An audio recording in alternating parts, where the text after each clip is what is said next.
Kameez measurement কিভাবে নিতে হয় দেখুন বন্ধুরা। প্রথমে আপনি কামিজের লম্বা লেন্থ নেবেন। কীরকমভাবে প্রথমে কামিজটি সোজাভাবে রেখে দিবেন, তারপরে এরকমভাবে ফোল্ড করে নেবেন এবং পুরো লম্বাটি নেবেন। এরকমভাবে পুট থেকে আমরা একেবারে যত দূর রয়েছে লম্বাটি সেই হিসাবে পুরোটা মাপ নেব। তারপরে এরকমভাবে সোজা করে দিব কাপড়টি এবং যেখানে জয়েন্ট রয়েছে পুটের, এই পুট থেকে ওই পুট পর্যন্ত মাপটি পুরোটা নিব। এরকমভাবে আমরা পুরোটা মাপব। তারপরে এখানে আধা ইঞ্চি বাড়তি নিতে হয় এবং তার অর্ধেক মাপ নিতে হয়।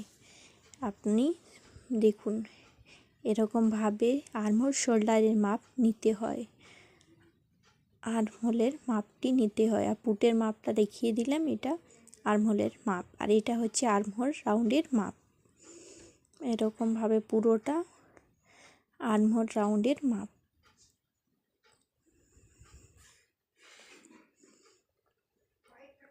এটা পুরোটা হচ্ছে আর্মহোল রাউন্ডের মাপ।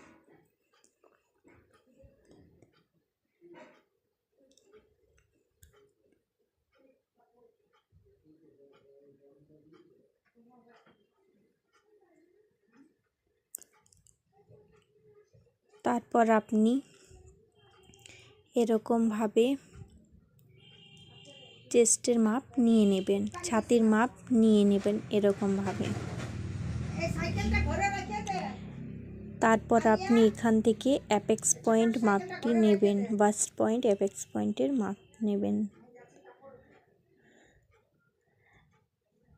এই দেখুন এরকমভাবে অ্যাপেক্স পয়েন্ট মাপ নিয়ে নিলাম।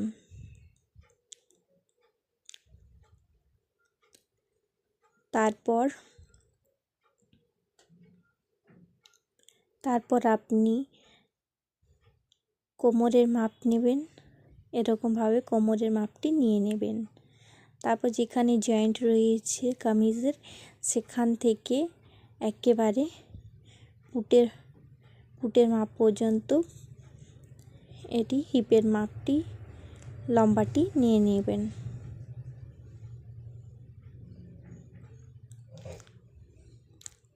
তারপর আপনি এরকমভাবে সামনা গলার ডিপটি মাপবেন। তারপর পিছন গলার ডিপ নেবেন। এরকমভাবে পিছন গলার ইঞ্চি টেপটিকে বাঁকাভাবে এরকম রেখে পর মাপটি নেবেন। তারপর আপনি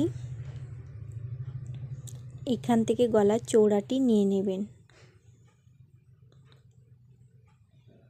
এখানে কামিজের রাউন্ড ঘেরাটি মাপ নেবেন। এরকমভাবে ঠিক করে নিতে হবে। তারপর এরকমভাবে কামিজের ঘেরার মাপ নেবেন। বন্ধুরা please like share comment. Thank you.